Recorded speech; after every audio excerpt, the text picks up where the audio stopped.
So let's start. एकदम basic चीजों से शुरू करेंगे। लास्ट क्लास देखा था आप लोग? लास्ट क्लास का जो वीडियो था आप लोग देखा था? जमाल,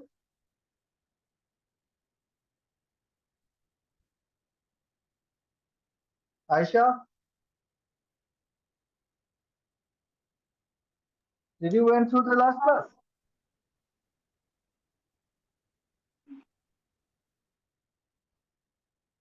हाँ, तो वो गलत है ना।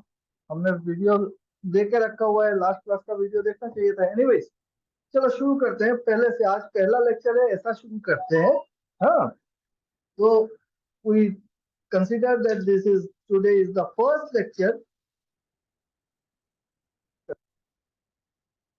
चैप्टर्स पे नहीं जा रहे हैं हम। कहाँ पे जा रहे हैं कि भाई फिजिक्स जो है, ये फिजिक्स है क्या चीज?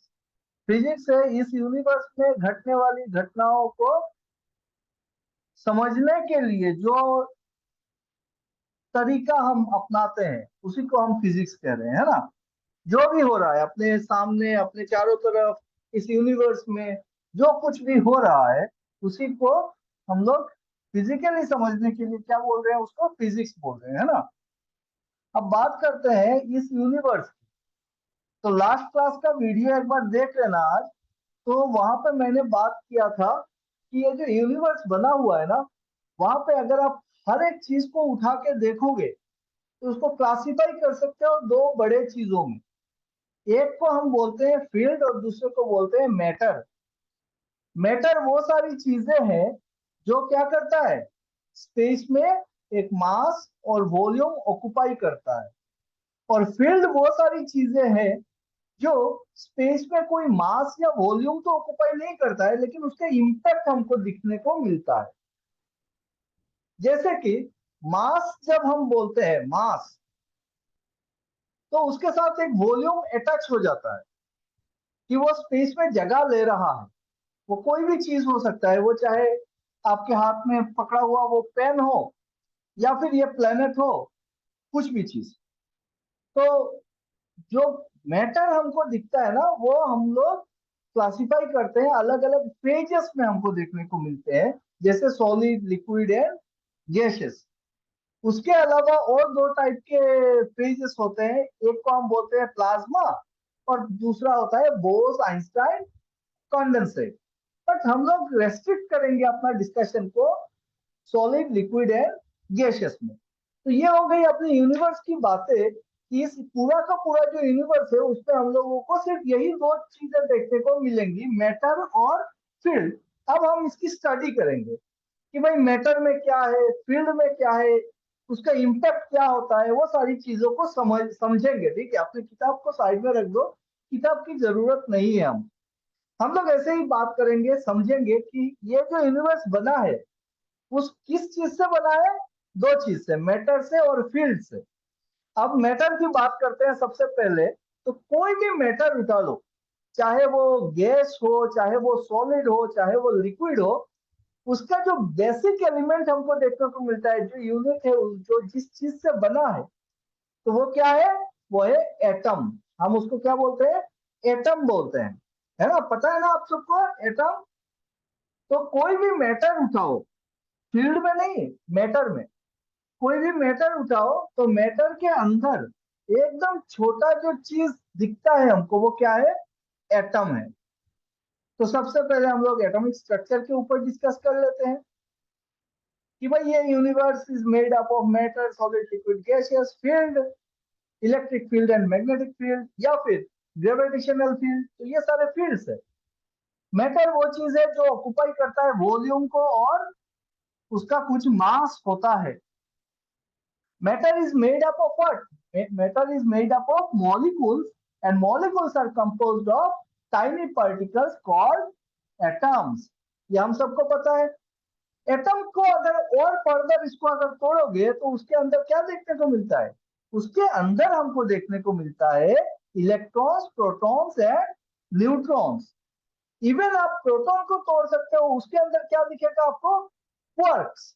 लेकिन हम क्या पकड़ रहे हैं कि सबसे स्मॉलेस्ट एलिमेंट जो है वो एटम है। और एटम किस चीज से बना है? एटम बना है चार्जेस से। क्या चार्ज? पॉजिटिव चार्ज और निगेटिव चार्ज। उसमें जो निगेटिव चार्ज होता है उसको हम बोलते हैं इलेक्ट्रॉन, और जो पॉजिटिव चार्ज होता है उसको हम क्या बोलते हैं? प्रोटॉन। और एक चीज देखने को मिलता है न्यूक्लियस के अंदर, वो होता है हमारा न्यूट्रॉन, है ना। बोलो यहां तक सबको समझ में आता है? Come on everyone. Yes sir. Okay. तो अगर यहां तक आपको पता है तो मेरे को बताओ कि what is the charge of an electron? एक इलेक्ट्रॉन का चार्ज कितना होता है?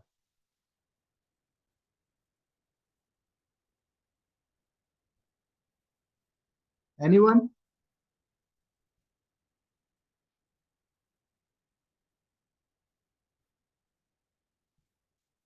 यस, 1.6, 1.6 इंटू 10⁻⁻19 कोलम होता है, निगेटिव चार्ज होता है एक इलेक्ट्रॉन का।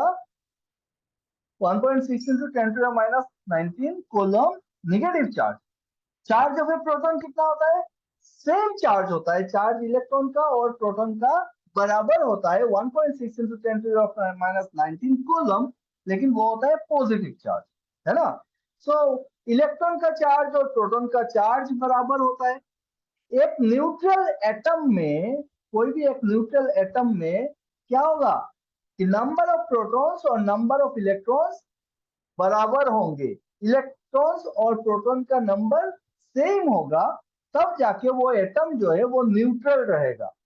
अगर उस एटम से हम कुछ इलेक्ट्रॉन निकाल दें तो उसमें क्या हो जाएगा? प्रोटॉन्स का नंबर बढ़ जाएगा। तो नंबर ऑफ प्रोटॉन्स बढ़ जाएगा तो वो पॉजिटिवली चार्ज आयन बन जाएगा।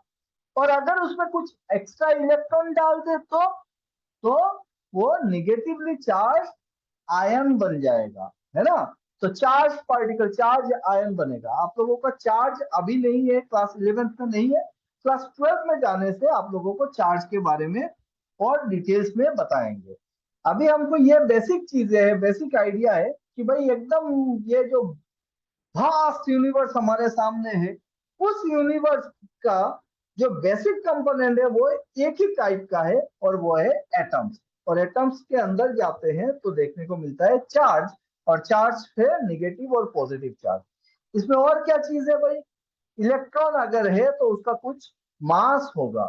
मास ऑफ एन इलेक्ट्रॉन कितना होता है बताओ? Mass of an electron?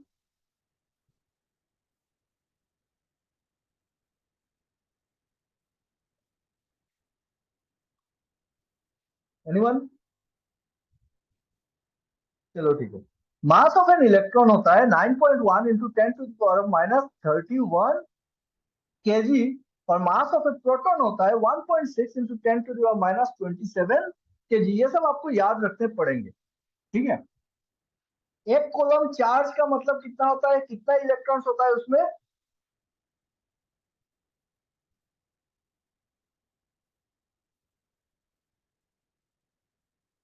एक कूलम चार्ज में कितना इलेक्ट्रॉन होता है? ये होता है आपका 6.232 इंटू 10⁻18 नंबर ऑफ इलेक्ट्रॉन्स। मतलब क्या है? एक इलेक्ट्रॉन का चार्ज होता है 1.6 इंटू 10⁻19 कूलम। तो एक कूलम में कितना हो जाएगा? 1 डिवाइडेड बाई 1.6 इंटू 10⁻19 कूलम, है ना। तो इसी से हमको मिल जाता है 6.232 इंटू 10⁻18 नंबर ऑफ इलेक्ट्रॉन्स होता है एक कूलम चार्ज में।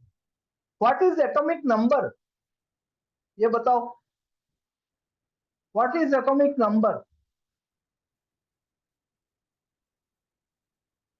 जमाल?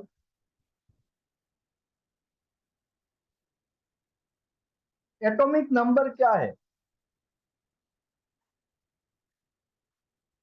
एटॉमिक नंबर,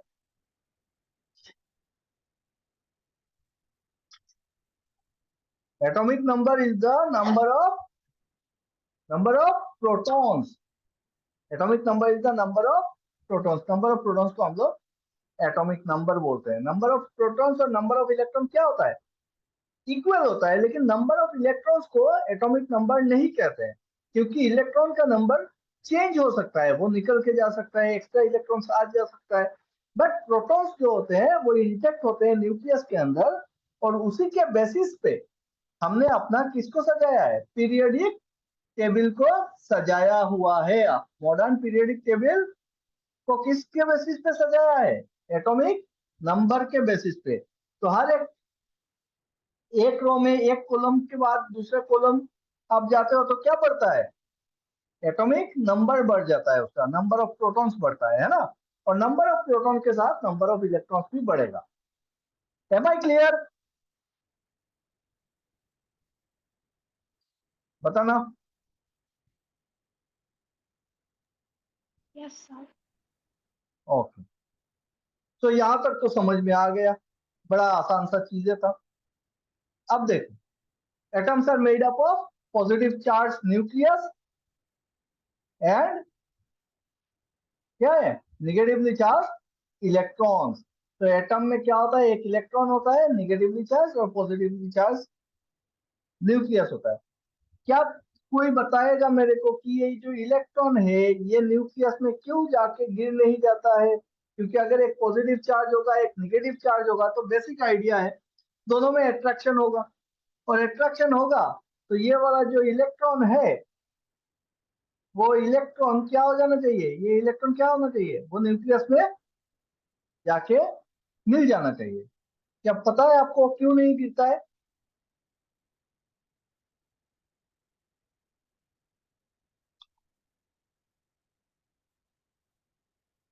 हम्म,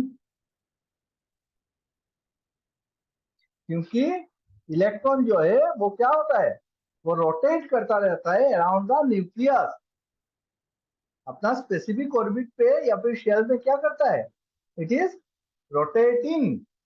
और ये जो ऑर्बिट्स होते हैं ना, उस ऑर्बिट्स में क्या करता है, जब कोई इलेक्ट्रॉन रोटेट कर रहा है इसका मतलब उसमें क्या है, उसमें एनर्जी है, काइनेटिक एनर्जी भी है और पोटेंशियल एनर्जी भी है। Potential energy is due to what, now tell me, potential energy क्यों आता है?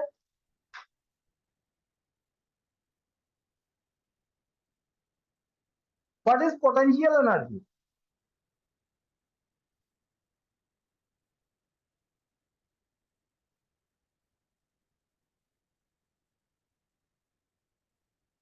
बोलो, व्हाट इज पोटेंशियल एनर्जी?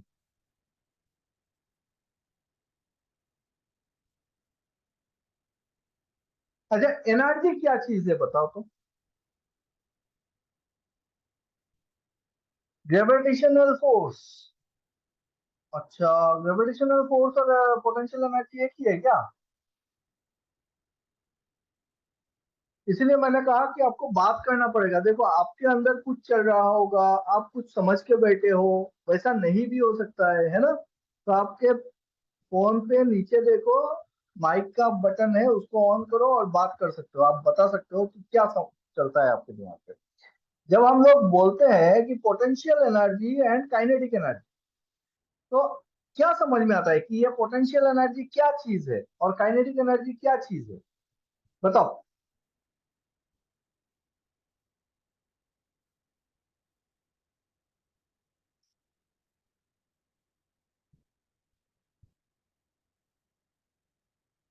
हाँ, कौन बताएगा? बोलो जमाल, बोलो, माइक ऑन करो and tell me what is kinetic energy and potential energy. जो भी समझ में आता है, ठीक है, हम यहाँ पे एक्सपर्ट्स नहीं बैठे हैं, आपको जो समझ में आता है आप बोल सकते हो, और अगर कुछ समझ में नहीं आता है तब भी बताओ कि सर कुछ समझ में नहीं आता है।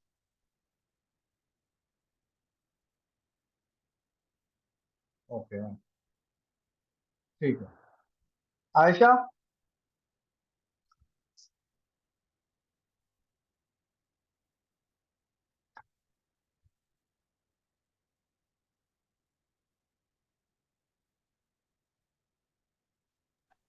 देखो, ये जो एंटायर यूनिवर्स है ये एनर्जी का खेला है, ठीक है। हर एक चीज पे क्या है, एनर्जी छुपा हुआ है, और उन एनर्जी को ना बहुत बढ़िया से समझने की जरूरत है। अगर आप एनर्जी समझ जाओगे तो हर एक चीज समझ जाओगे। ठीक है, तो मैं अपना अभी चलो इसको थोड़ा सा आगे बढ़ाते हैं, उसके बाद मैं एनर्जी पे आ रहा हूँ। तो a rotating electron possesses what? Possesses kinetic energy है, पोटेंशियल एनर्जी। पोटेंशियल एनर्जी वो एनर्जी है जो कि पोजेस करता है कोई भी matter due to its position. Positional difference के वजह से जो एनर्जी आता है वो होता है पोटेंशियल एनर्जी। जैसे ये न्यूक्लियस और इस ऑर्बिटल में जो इलेक्ट्रॉन है, इनके बीच में पोजिशनल डिफरेंस है। क्योंकि पोजिशनल डिफरेंस है तो यहाँ पे काइनेटिक जो इलेक्ट्रॉन है उसमें कुछ ना कुछ पोटेंशियल एनर्जी रहेगा। जैसे कि आप पकड़ लो, आपका जो जो भी किताब है, जो बुक है आपका, वो अभी टेबल पे रखा हुआ है। तो वो बुक जो है ना, उसमें कुछ पोटेंशियल एनर्जी क्या हुआ है, स्टोर होके बैठा हुआ है। विथ रेस्पेक्ट टू, यहाँ पे आएगा with respect to. Potential energy जब भी बोलेंगे ना, with respect to what? With respect to ground अलग होगा, with respect to your roof अलग होगा, with respect to the table top अलग होगा। तो पोटेंशियल एनर्जी वेरी करता है, आप किस चीज के हिसाब से देख रहे हो उसके बेसिस पे। और काइनेटिक एनर्जी क्यों आता है? काइनेटिक एनर्जी आता है ड्यू टू मोशन। जब कोई भी चीज मूविंग होता है ना, तो उस मूविंग चीज पे जो एनर्जी होता है उसको हम बोलते हैं काइनेटिक एनर्जी। समझ में आया?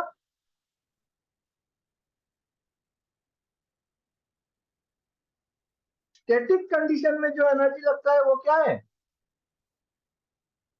Potential energy due to position. और मूविंग चीजों में जो एनर्जी है वो क्या है? Kinetic energy due to motion. Am I clear? Yes, sir. ठीक है, तो वेरी बेसिक चीज है। तो देखो यहाँ पे जो इलेक्ट्रॉन है ना, वो इलेक्ट्रॉन जो यहाँ पे घूम रहा है अपने ऑर्बिटल्स पे, तो वो कुछ एनर्जी पोजेस करेगा। तो कोई भी इलेक्ट्रॉन जो आप लोगों को ना यहाँ पे आज का जो लेक्चर, अभी जो शुरुआती लेक्चर है ना, उसमें से बहुत ज्यादा चीजें नोट वगैरह करने की जरूरत नहीं है। जो इंपॉर्टेंट होगा नोट करना, सिर्फ समझो चीजों को पहले, क्योंकि नोट्स ऑलरेडी है आपके पास, आई नो। बस समझ लो, जो जो इंपॉर्टेंट लगे वो नोट कर सकते हो, ठीक है। अदरवाइज बढ़िया से समझो, समझना इंपॉर्टेंट है। बाद में हम लोग नोट्स वगैरह की बात करेंगे। बात तो total energy possessed by an electron in n shell. किसी भी एक शेल में जो इलेक्ट्रॉन होता है उसमें कितना एनर्जी रहता है वो हम निकालेंगे। आज मैं कैलकुलेशंस पे नहीं जा रहा हूँ, ठीक है। तो उसमें काइनेटिक एनर्जी रहेगा। काइनेटिक एनर्जी क्योंकि वो रोटेट कर रहा है तो उसका एक वेलोसिटी होगा। वेलोसिटी होगा तो इसमें क्या है कि कुछ एनर्जी पोजेस करेगा। और हमको पता है कि जब कोई भी चीजें मूव करता है ना, मोशन पे होता है और रोटेटिंग मोशन पे होता है, तो वो निकल के जाने की कोशिश करता है, तो सेंट्रीपिटल फोर्स लगता है। सेंट्रीफ्यूगल फोर्स अंदर की तरफ होता है, जो बाहर तरफ फोर्स लगता है वो क्या होता है, सेंट्रीपिटल फोर्स होता है। तो वो सारी बातें हम लोग करेंगे। और इन फोर्सेस के वजह से क्या हो रहा है, यहाँ पे एक काइनेटिक एनर्जी पोजेस कर रहा है, half M we square. Kinetic energy कितना होता है? हाफ एम वी स्क्वायर होता है। किसी भी चीज का काइनेटिक एनर्जी जो होगा वो होता है हाफ एम वी स्क्वायर। जितना वेलोसिटी से वो मूव कर रहा है उस हिसाब से। Am I clear? तो समथिंग समथिंग कुछ z square by 8 pi epsilon naught r n, कुछ भी हो, उसमें आपको ध्यान नहीं देना है। तो कुछ काइनेटिक एनर्जी इस इलेक्ट्रॉन में होता है और कुछ पोटेंशियल एनर्जी होता है। वो पोटेंशियल एनर्जी होता है ना, वो भी इलेक्ट्रोस्टैटिक फोर्स की वजह से वो सप्लाई करता रहता है। तो जो नेट एनर्जी एक इलेक्ट्रॉन का होता है, हम जब प्लस माइनस करते हैं तो हमको देखने को मिलता है कि कोई भी इलेक्ट्रॉन किसी भी ऑर्बिटल पे होता है minus z square by 8 pi epsilon naught r n. इसका मतलब कोई भी इलेक्ट्रॉन जो है ना, उसका टोटल एनर्जी क्या होता है? निगेटिव एनर्जी होता है। निगेटिव चार्ज भी है, निगेटिव एनर्जी है। उस इलेक्ट्रॉन का अगर निगेटिव एनर्जी ना हो ना उस ऑर्बिटल पे, तो वो वहां पे रोटेट नहीं कर पाएगा।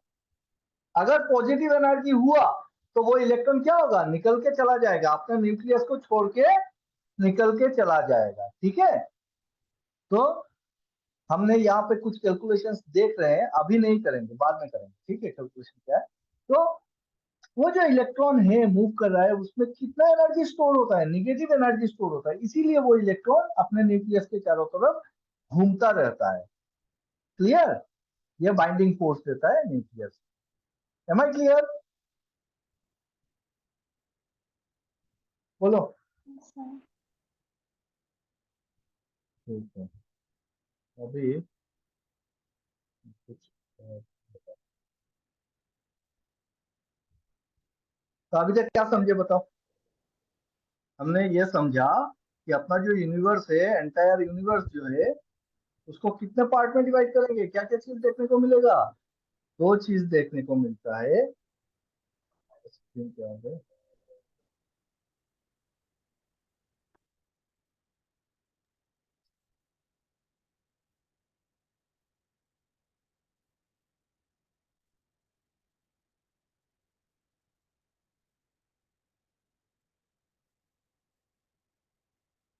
Just minute.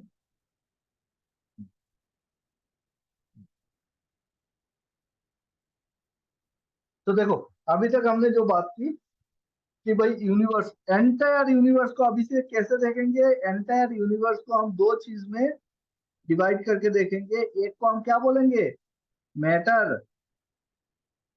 आपके चारों तरफ जो भी चीजें है ना, उसको आप क्या देख रहे हो, या तो वो मैटर होगा या फिर वो फील्ड होगा। मैटर में क्या क्या चीजें देखने को मिलती है, मैटर में हमको देखने को मिलती है सॉलिड, लिक्विड एंड गैसियस। ये तीन फेज के बारे में हम पढ़ेंगे।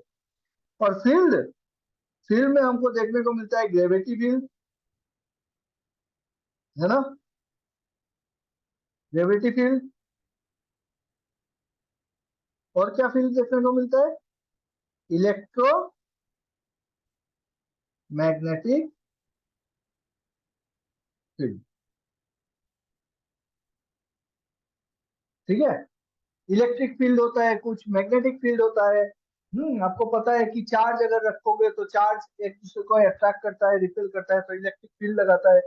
ग्रेविटी फील्ड आपको पता है कि ये हम लोग जो अर्थ के सरफेस पे अटके हुए हैं, it is due to the gravity field, नहीं तो हवा में उड़ते रहते हैं भाई, है ना। तो ये सारे फील्ड और मैटर का ही खेला है।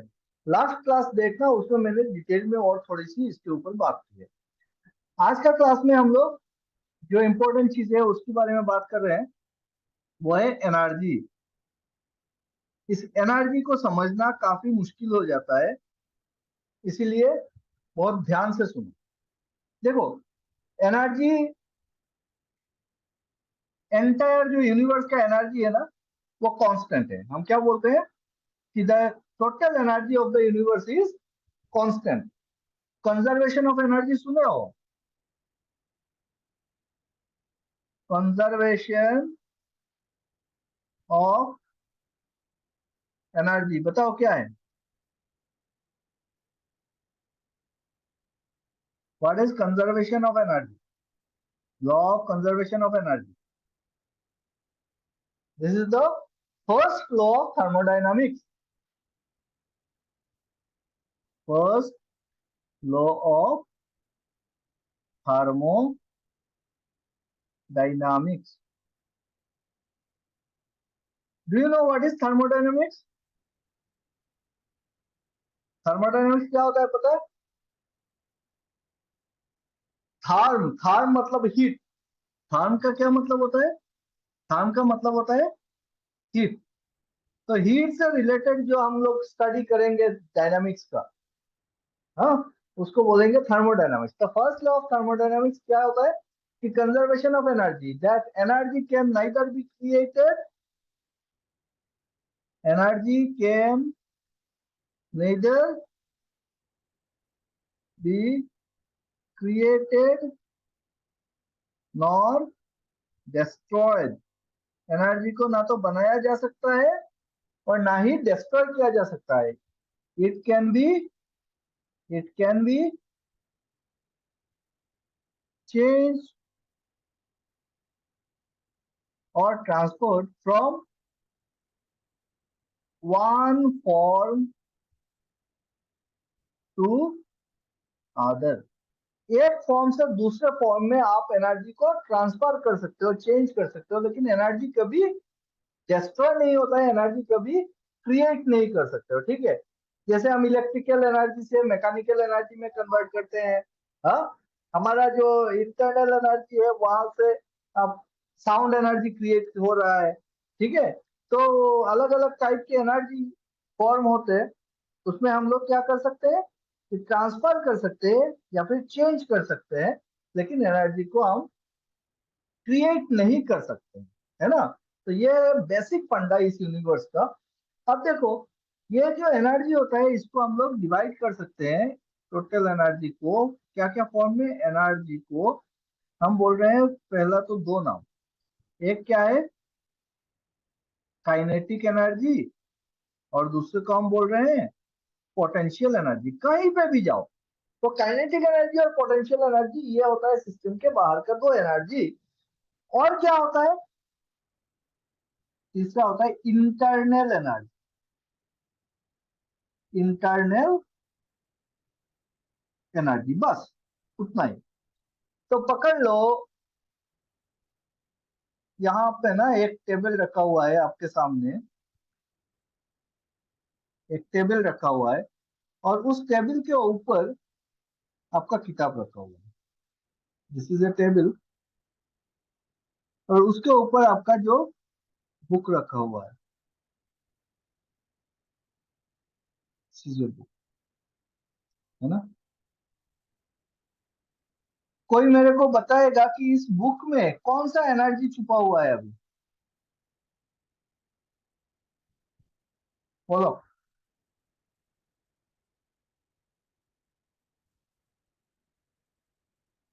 ये टेबल के ऊपर रखा हुआ बुक है, इसमें कौन सा एनर्जी होगा, काइनेटिक एनर्जी होगा, पोटेंशियल एनर्जी होगा, पोटेंशियल एनर्जी।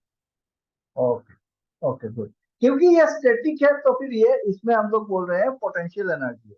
अच्छा एक बात बताओ, क्या ये बुक स्टैटिक है कि मोशन में है?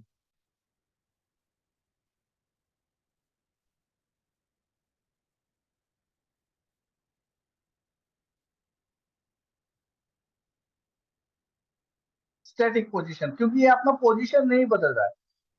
ये बुक जो है ये आपके सामने रखा हुआ है स्टैटिक कंडीशन पे, और ये पूरा का पूरा टेबल रखा हुआ है किस पे, इस जमीन पे, फ्लोर पे, है ना। और ये फ्लोर जो है ये कहाँ पे, ये इस आर्थ पे है। और ये जो आर्थ है ये तो रोटेट कर रहा है ना। तो आर्थ अगर रोटेट कर रहा है तो क्या ये बुक स्टैटिक है? ये बुक भी तो रोटेट कर रहा है ना, कि नहीं कर रहा है? अगर मैं स्पेस में, यहाँ पे मेरा मून है, यहाँ पे अदर प्लैनेट्स है, वहां पे बैठ के मैं अगर इसको देखूं तो क्या ये बुक स्टैटिक है? ये तो मूविंग है ना। देखो, वही चीज मैं बता रहा हूँ कि फिजिक्स को किस तरीके से देखेंगे उसके ऊपर है। हमारे सामने टेबल रखा हुआ है, टेबल के ऊपर बुक रखा हुआ है, तो हम बोल रहे हैं कि बुक तो भाई क्या है, स्टैटिक है, क्योंकि बुक हिल नहीं रहा है, कुछ नहीं है, वो स्टैटिक है। हाँ, मैं क्या बोल रहा हूँ कि ये जो टेबल है, ये टेबल किसके ऊपर है, फ्लोर पे है, और ये फ्लोर जो है ये मेरे अर्थ पे है। और अर्थ क्या है, अर्थ रोटेट कर रहा है, उतना तो सबको पता है कि हर एक प्लेनेट अपने एक्सिस पे रोटेट कर रहा है, और उसके साथ साथ वो सूरज के चारों तरफ या फिर कोई दूसरे एक्सिस के चारों तरफ घूम रहा है। अब बात यह है कि जब मेरा अर्थ रोटेट करेगा तो क्या ये बुक को मैं स्टैटिक बोलूं कि मूविंग बोलूं, है ना। तो यहां से पकड़ लो, आप मार्स पे बैठे हुए हो, मार्स पे बैठे हुए हो, और मार्स से देख रहे हो इस किताब को, तो क्या किताब का पोजीशन चेंज हो रहा है कि नहीं हो रहा है? जमाल, अगर मैं आपको मार्स में भेज दूं और वहां पे बैठे हो आराम से अकेले, और वहां से दूरबीन लगाए और उस दूरबीन से आप इस बुक को देख रहे हो, तो क्या ये बुक रोटेट कर रहा है कि वो स्टैटिक है? तो रोटेट कर रहा है। आप मार्स भी रोटेट कर रहा है, ये अर्थ भी रोटेट कर रहा है, ये टेबल भी रोटेट कर रहा है। हर एक चीज इस यूनिवर्स में एब्सोल्यूट स्टैटिक चीज कुछ है ही नहीं।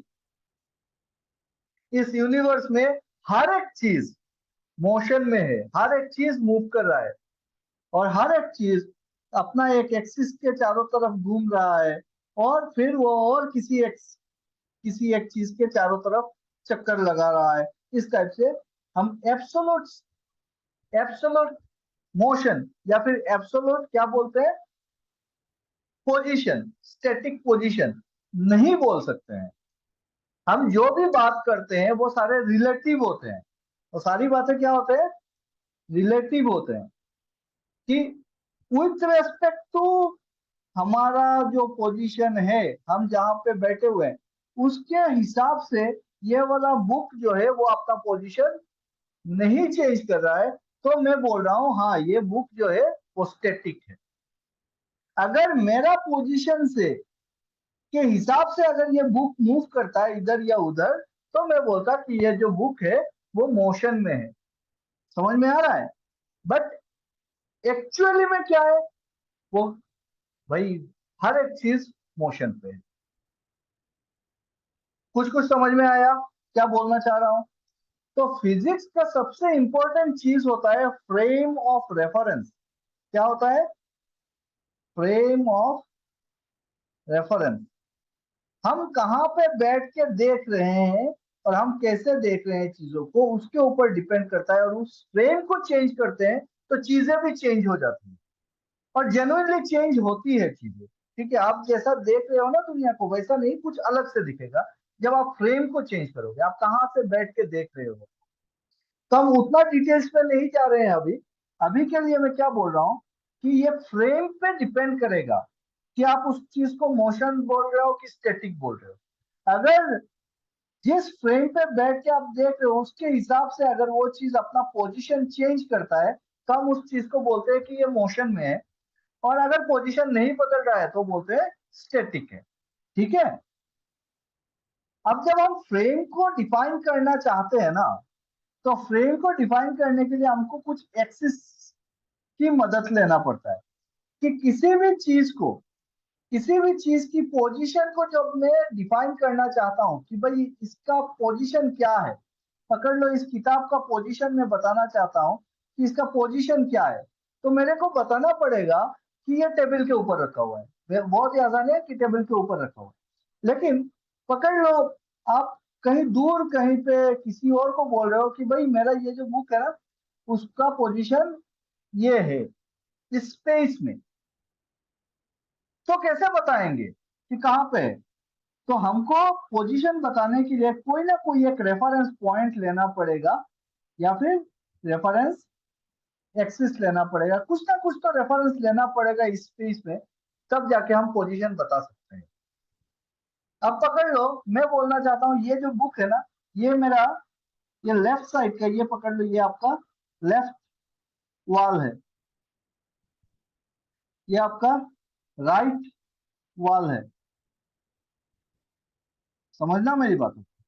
ये टॉप फ्लोर, या फिर आप रूफ बोल दो, है ना, छत है या टॉप फ्लोर है। नीचे आपका ग्राउंड फ्लोर है, ग्राउंड है, या फिर इसके नीचे अगर ग्राउंड फ्लोर भी होता है तो है कोई कुछ। तो मैं जब इस बुक की पोजीशन बताना चाहता हूँ, तो मेरे लिए सबसे आसान तरीका यह है कि मैं ये बोल दूं कि भाई ये लेफ्ट वॉल से ना इतना दूर पे है, पकड़ लो 2 मीटर की दूरी पे है। मैंने बोला, क्या बोला कि लेफ्ट वॉल से ये 2 मीटर की दूरी पे है। तो क्या आपका जो दोस्त है वो जाके इस लेफ्ट वॉल के 2 मीटर की दूरी पे जाने से क्या इसको ये बुक मिल जाएगा? नहीं भी मिल सकता है। क्यों नहीं मिलेगा? क्योंकि 2 मीटर की दूरी पे ये पॉइंट भी तो 2 मीटर की दूरी पे है, ये पॉइंट भी 2 मीटर की दूरी पे है। तो पर्टिकुलरली ये वाला जो किताब रखा हुआ है वो कैसे पता चलेगा 2 मीटर की दूरी पे? अभी किताब के बारे में बोल रहे हैं तो आपको लगेगा कि रूम के अंदर जाने से ही तो मेरे को दिखेगा। तो इसको थोड़ा चेंज करते हैं और पकड़ लो। आप साइंटिस्ट बन गए हो और अर्थ से आप क्या कर रहे हो, एक रॉकेट लॉन्च कर रहे हो, सैटेलाइट लॉन्च कर रहे हो। अभी जैसे हमारा कौन सा सैटेलाइट गया है अभी फिलहाल रिसेंटली, एनीवन? इंडिया से एक सैटेलाइट कहीं पे भेजा गया है रिसेंटली, कौन सा सैटेलाइट है? आयशा, जमाल? चंद्रयान 3। चलो ठीक है, हम भेजते हैं इसको। तो चंद्रयान 3 को ना मैं मून पे भेजना चाहता हूँ। और ये जाके क्या होगा, अपने मून के ऑर्बिट पे सेट हो जाएगा। मतलब ये अर्थ के ग्रेविटी फील्ड को छोड़ेगा और मून के ग्रेविटी फील्ड में जाके सेट हो जाएगा, है ना। तो मेरे को तो ये पता होना चाहिए ना कि भाई मून का पोजीशन क्या है। अब सोचो बढ़िया से कि मून अपना पोजीशन चेंज कर रहा है, वो भी मूव कर रहा है स्पेस पे, हमारा अर्थ भी मूव कर रहा है स्पेस पे। अब अर्थ और मून दोनों अपना पोजीशन चेंज कर रहा है। ऐसा नहीं है कि हम यहाँ से छोड़ेंगे और तुरंत वो जाके मून पे पहुंच जाएगा। ये कुछ टाइम लेने वाला है। तो उस टाइम पे जब मैंने छोड़ा मून को, उस टाइम पे मेरा मून यहाँ पे था। और जिस वक्त जाके मेरा रॉकेट मून पे पहुंच रहा है, तो मून हट के यहाँ पे आ गया, अपना पोजीशन चेंज कर दिया। अब आपने देखा था कि भाई मून तो यहाँ पे है, यहाँ पे था मून। और उस सीधा अगर मेरा रॉकेट जाता तो यहाँ पे जाके इसको मिलता नहीं, मून तब तक हट चुका है। तो आपको अपना पोजीशन जब डिफाइन करना होगा तो आपको ये देखना पड़ेगा मैं किसके बेसिस पे ले रहा हूँ ये पोजीशन। तो हमको, हमारे जो साइंटिस्ट है, वो क्या क्या कैलकुलेशन करना पड़ता है कि अर्थ का स्पीड क्या है, ये मून का स्पीड क्या है, इस मून से, अर्थ से मून की डिस्टेंस अभी कितना है, यहाँ पे कितना होगा। वो सारे कैलकुलेशन करके फिर वो लोग प्रोजेक्टाइल छोड़ते हैं कि भाई इतने एंगल पे हम छोड़ देंगे तो जब ये रॉकेट जाके इस पॉइंट पे पहुंचेगा तो उस पॉइंट पे मेरा मून भी वहां पे होगा, है ना। इतना सारा कैलकुलेशन है कि मून का पोजीशन यहाँ पे होगा। पकड़ लो आपका, अब मैं पकड़ लेता हूँ कि 1 महीना बाद जाके रॉकेट पहुंचेगा। तो 1 महीने बाद मेरा मून का पोजीशन क्या है, यहाँ पे है। उसी पोजीशन पे जाके भेज पहुंचने के लिए मेरे को इतने इस ट्रेजेक्टरी से इस रॉकेट को छोड़ना पड़ेगा। ये सारे कैलकुलेशन है जो हम सीखेंगे धीरे धीरे, है ना। हम लोग मोशंस पढ़ेंगे, फिर प्रोजेक्टाइल मोशन भी पढ़ेंगे। तो इस तरीके से वो जाएगा, जाने से यहाँ पे जाके वो मीट करेगा। तो जब मैं इस पोजीशन की बात कर रहा हूं तो मेरे को तो पता होना चाहिए कि किसके हिसाब से मैं ले रहा हूं। तो अभी आते हैं छोटे जगह पे, ये किताब पे, कि मैंने बोला था कि लेफ्ट वॉल से 2 मीटर की डिस्टेंस पे है, लेकिन मुझको मिला नहीं। क्यों? क्योंकि ये यहाँ से भी 2 मीटर है, यहाँ पे भी 2 मीटर है। तो 2 मीटर तो बहुत सारे पॉइंट्स है ना, बहुत सारे पॉइंट्स है। तो कुछ और करना पड़ेगा। क्या करना पड़ेगा भाई? मैं अगर बोलूं, ये अगर मेरा फ्रंट वॉल है, तो मैं अगर बोल दूं कि ये फ्रंट वॉल से ना, इस फ्रंट वॉल से ये इधर से 1 मीटर की दूरी पे, 1 मीटर की दूरी पे। अब देखो ये पॉइंट यहाँ पे फिक्स हो गया, है ना। समझ में आ रहा है मैं क्या बोल रहा हूँ? Jamal, Ayesha, are you getting my point? मैं क्या बोल रहा हूँ कि यहाँ से लेफ्ट वॉल से 2 मीटर की डिस्टेंस पे ये पॉइंट हुआ। अब ये पॉइंट तो मूविंग है, इधर मूव कर सकता था कहीं पे भी। तो मैंने बोला ये फ्रंट वॉल है ना, फ्रंट वॉल से 1 मीटर की दूरी पे है। अब ये पॉइंट फिक्स हो गया, ये पॉइंट यहाँ पे हिल नहीं सकता है। अब ये इधर नहीं आ सकता है, इधर नहीं जा सकता है। लेकिन फिर भी वहां पे नहीं मिलेगा। क्यों नहीं मिलेगा? क्योंकि ये जो पॉइंट है ये ऊपर नीचे तो जा सकता है।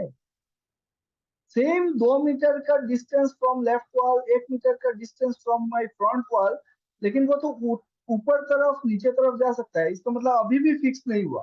तो मैं ये बोल दूं कि मेरा जो ये पॉइंट है ना, ये टॉप वॉल से या फिर टॉप फ्लोर से 3 मीटर की डिस्टेंस पे। Now your point is fix, now your point is fix. अब ये स्पेस पे मूव नहीं कर सकता है, स्पेस पे मूव नहीं कर सकता है, ये पॉइंट फिक्स हो गया है मेरा।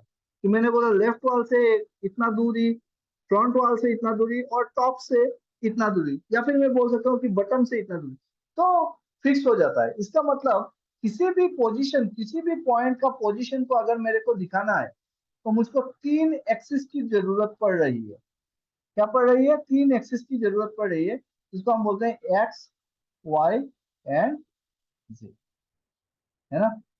ये तीन एक्सिस की जरूरत पड़ती है। मैं बोलूं कि x इक्वल टू 2, अगर मैं बोल दूं x इक्वल टू 2, इसका मतलब ये रहा x equal to 1, x equal to 2, तो ये है मेरा x इक्वल टू 2 पॉइंट। अब ये x इक्वल टू 2 यहाँ पे भी हो सकता है,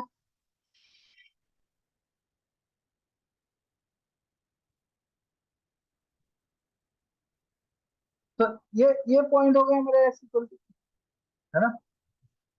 सो x इक्वल टू 2 कहीं पे भी हो सकता है ना, ये इधर भी आ सकता है x इक्वल टू 2, तो पॉइंट तो फिक्स नहीं हुआ, मुझको दिखाना है ये वाला।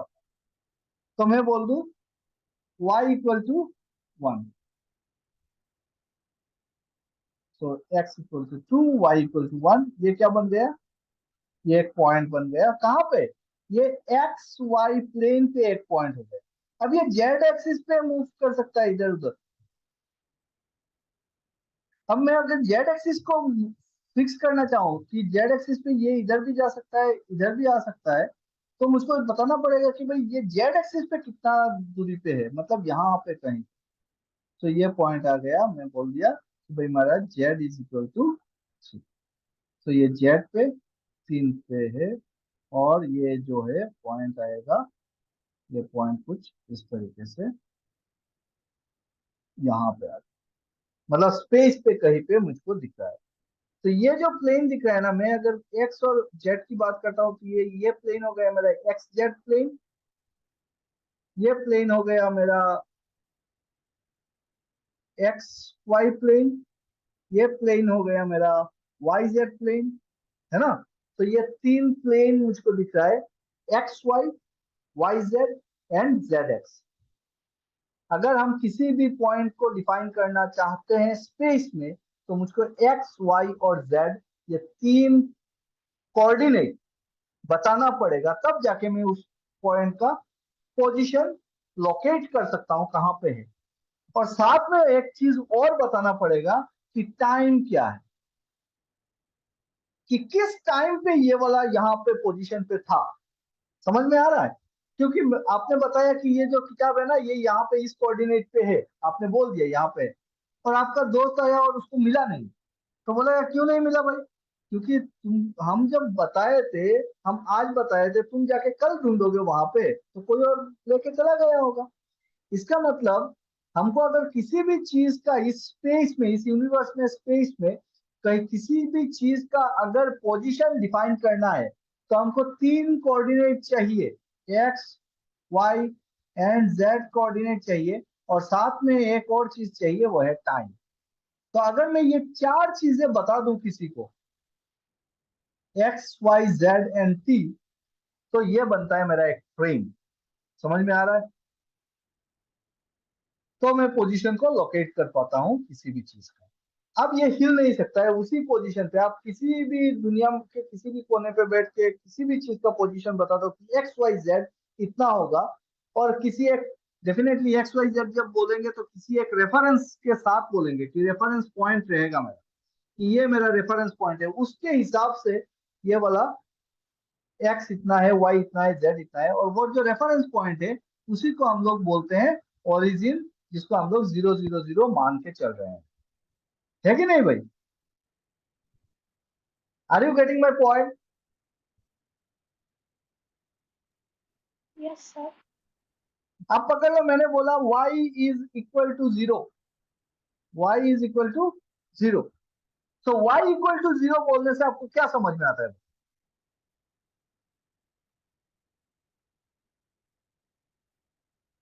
मैं अगर बोल दूं y इक्वल टू 0, इससे आपको क्या समझ में क्या आता है? y इक्वल टू 0 से क्या समझ में आता है?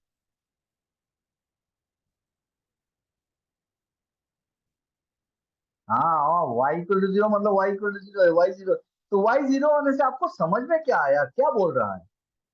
क्या होगा वो? y इक्वल टू 0 का मतलब क्या है? y इक्वल टू 0 मतलब y एक्सिस पे कहीं पे नहीं है, ये 0 पे है। तो y 0 है, लेकिन z कुछ भी हो सकता है। z का वैल्यू मैंने दिया नहीं। x का वैल्यू कुछ भी हो सकता है ना? x इक्वल टू 1 हो सकता है, 2 हो सकता है, 3 हो सकता है। x तो मैंने बताया ही नहीं। मैंने सिर्फ बोला क्या कि y इक्वल टू 0। तो y इक्वल टू 0 का मतलब क्या हो गया बताओ? ये जेड एक्स प्लेन हो गया, है ना? इस पूरे प्लेन की बात हो रही है। जब मैं बोल रहा हूँ y इक्वल टू एक, कोई भी एक कोऑर्डिनेट मैंने 0 कर दिया, y इक्वल टू 0, इसका मतलब जो भी पॉइंट है वो पॉइंट कहाँ पे लाई कर रहा होगा? जेड एक्स प्लेन पे लाई कर रहा होगा। मैं अगर बोल दूं z इक्वल टू 0,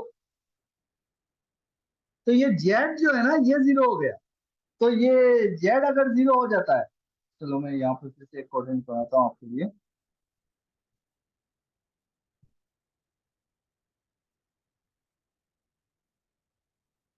अगर मैं बोल दूं z इक्वल टू 0, इसको हम z पकड़े, x y, आप कोऑर्डिनेट चेंज कर सकते हो x y z। सो मैंने जैसे ही बोला कि z इक्वल टू 0, इसका मतलब ये हो गया 0 z, है ना? अब z 0 है, x का वैल्यू तो कुछ भी हो सकता है, y का वैल्यू भी कुछ भी हो सकता है ना? y और x के बात हमने किया नहीं, हमने सिर्फ बोला कि z इक्वल टू 0। तो z इक्वल टू 0 का मतलब क्या हो गया? ये हो गया मेरा एक्स वाई प्लेन हो गया। समझ में आ रहा है मेरी बातें? बोलो।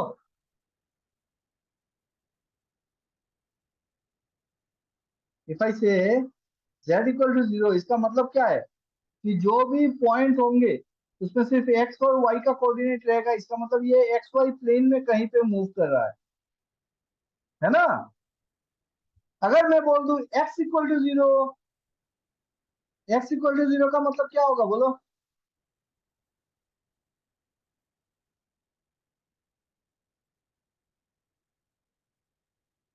x इक्वल टू 0 का मतलब क्या होगा?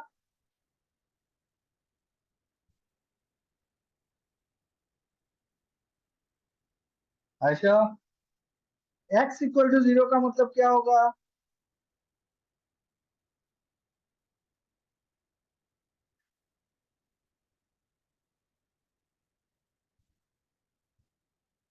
x इक्वल टू 0 का मतलब हो गया yz प्लेन,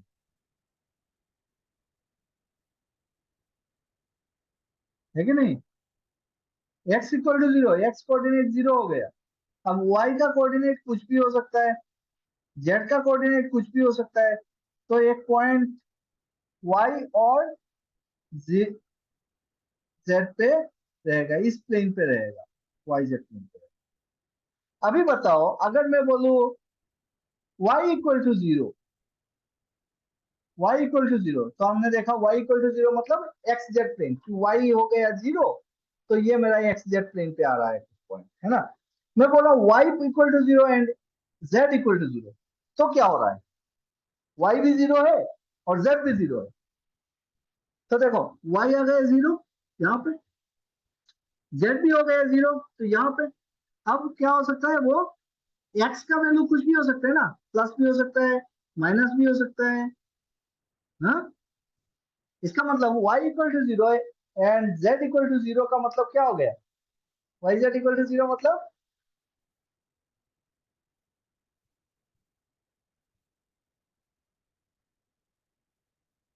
बोलो बोलो।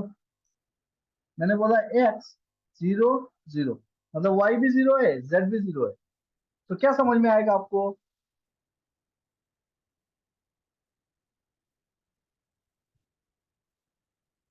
That means it is in x axis. ये क्या है? x एक्सिस है ना? x, x का वैल्यू कुछ भी हो सकता है। हाँ, मतलब क्या है, ये x एक्सिस ही है कि जो भी पॉइंट की बात हम करेंगे x और 0 0, तो 0 y 0 हो गया, z 0 हो गया। इसका मतलब ये जो जो जो भी पॉइंट है ना, वो पॉइंट कहाँ पे रहेगा? वो मेरा x एक्सिस पे रहेगा। जो भी पॉइंट होगा वो कहाँ पे रहेगा? x एक्सिस पे रहेगा। अगर मैं बोल दूं 0 y 0, इसका मतलब जो भी पॉइंट होगा x भी मेरा 0 है और z भी मेरा 0 है, तो जो भी पॉइंट होगा 0 y 0, इसका मतलब जो भी पॉइंट है वो मेरा y एक्सिस पे रहने वाला है। तो 0 y 0 का मतलब होता है x 0 z 0, इसका मतलब y एक्सिस। अगर मैं बोल दूं x 0 y 0 0 0, इसका मतलब z एक्सिस। ठीक है, x 0 y 0, इसका मतलब z एक्सिस। समझ में आ रहा है?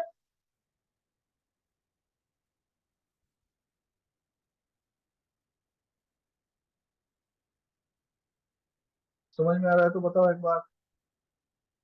तो ये कोऑर्डिनेट सिस्टम होते हैं, और इस कोऑर्डिनेट सिस्टम को क्या सिस्टम बोलते हैं बताओ? इस, इसको किस टाइप का सिस्टम बोला जाता है?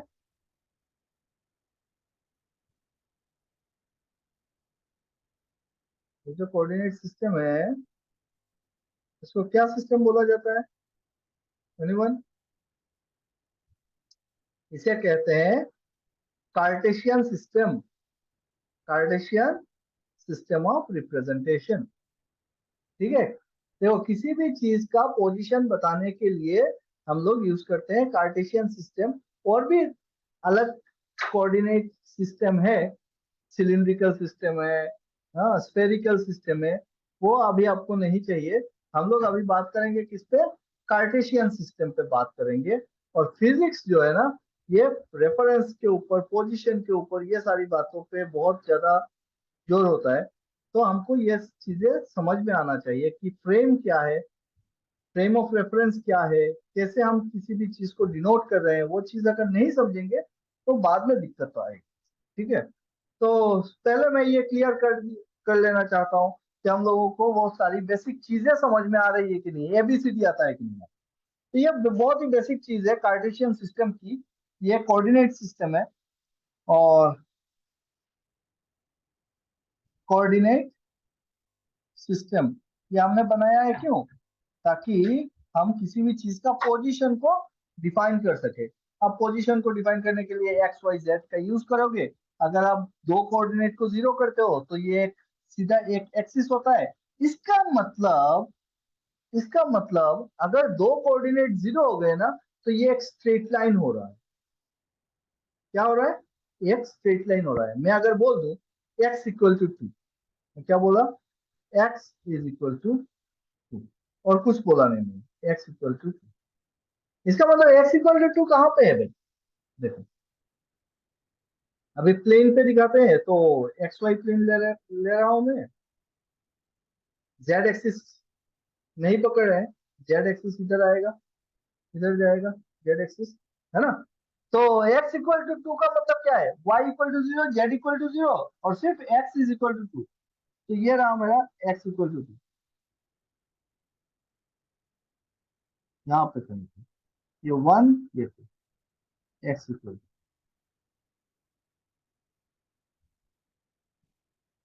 वाई मैंने बताया नहीं, जेड मैंने बताया नहीं, तो जेड का वैल्यू को छोड़ो, वाई का वैल्यू कुछ भी हो सकता है।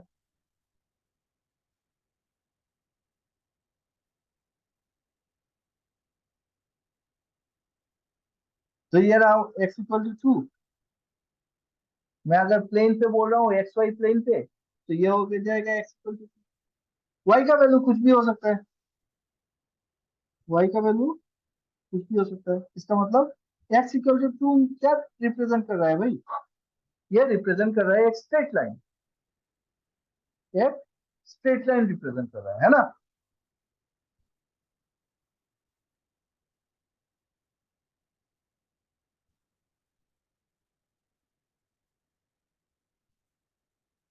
और अगर इसी को अगर मैं थ्री डायमेंशन पे ले लूं, तीनों कोऑर्डिनेट ले लेता, तो एक्स इक्वल टू 2 मतलब ये इधर जेड एक्सिस पे भी आता,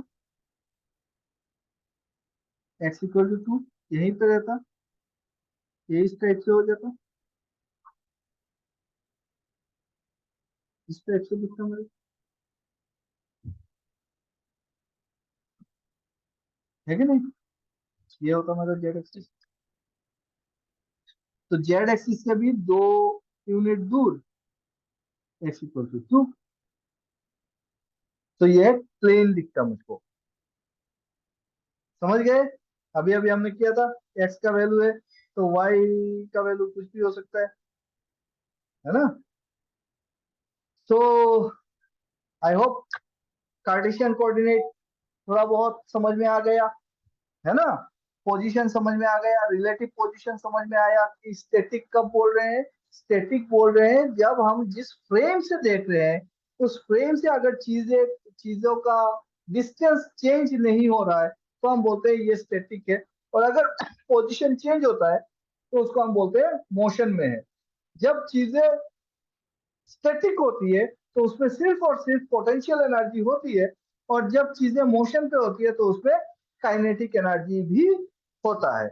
तो kinetic energy is due to motion and potential energy is due to position. इतना चीजें हमको याद रहेगा।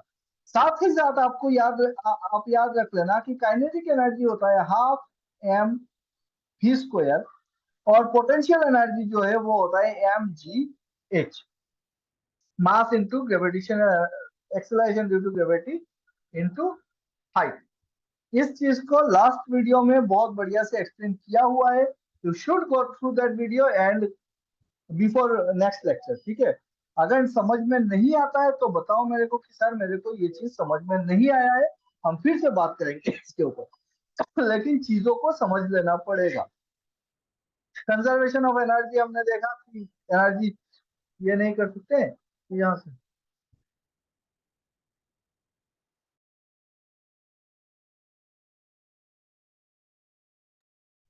तो खत्म करने से पहले ये एक बार फिर से समराइज करें क्या चीज देखा हमने। कि हमने देखा भाई यूनिवर्स क्या होता है, मैटर से बना हुआ चीजें, और फील्ड फील्ड रहती है उसमें।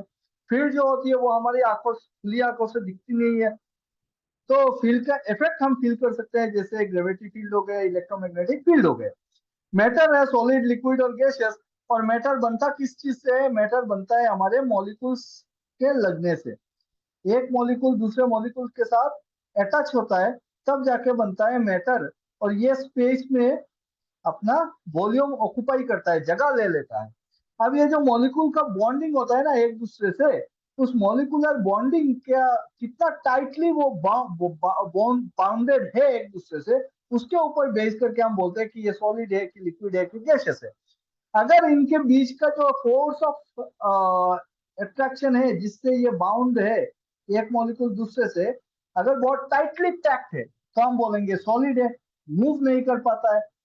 तो इनका एक डेफिनिट शेप हो जाएगा। सॉलिड है तो उसका डेफिनिट शेप होगा, और उसका डेफिनिट वॉल्यूम भी होगा। उसका वॉल्यूम भी चेंज नहीं होगा और उसका शेप भी चेंज नहीं होगा, उसी को हम बोलते हैं सॉलिड है।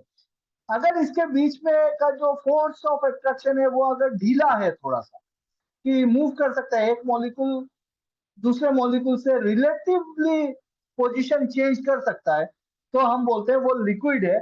और लिक्विड का क्या है कि वॉल्यूम जो है वो डेफिनिट वॉल्यूम होता है, लेकिन शेप उसका डेफिनिट नहीं होता है, क्योंकि ये मॉलिक्यूल एक दूसरे से स्लाइड कर सकता है। तो लिक्विड को जिस कंटेनर पे रखोगे उसी का वॉल्यूम शेप ले लेगा, लेकिन लिक्विड का वॉल्यूम जो है वो कांस्टेंट होता है ना, सेम वॉल्यूम रहता है।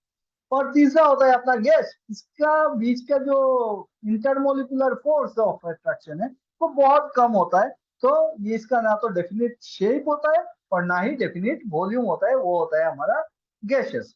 तो सॉलिड, लिक्विड और गैसेस ये आपको पता है आई होप।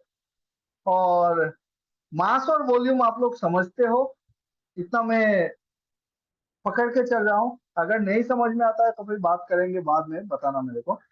अब ये है कि ये मॉलिक्यूल्स जो होते हैं ना, ये मॉलिक्यूल्स क्या होते हैं? मॉलिक्यूल्स बनते हैं एटम्स। एटम्स के मिलने से मॉलिक्यूल्स बनते हैं। और एटम जो होता है उसके अंदर होता है हमारा पॉजिटिवली चार्ज न्यूक्लियस, और निगेटिव इलेक्ट्रॉन्स उसके चारों तरफ घूमते रहते हैं। ये इलेक्ट्रॉन्स का चार्ज और जो प्रोटॉन का चार्ज होता है वो सेम टू सेम होता है, समान। कितना होता है? 1.6 इंटू 10⁻⁹ कोलम चार्ज होता है। इलेक्ट्रॉन निगेटिव होता है और प्रोटॉन पॉजिटिव होता है। और इनका मास अगर देखें तो इलेक्ट्रॉन का मास हमने देखा 9.1 इंटू 10⁻⁻31 kg होता है इलेक्ट्रॉन का मास, और मास ऑफ प्रोटॉन होता है 1.6 इंटू 10⁻⁻27 kg। ये होता है प्रोटॉन का मास।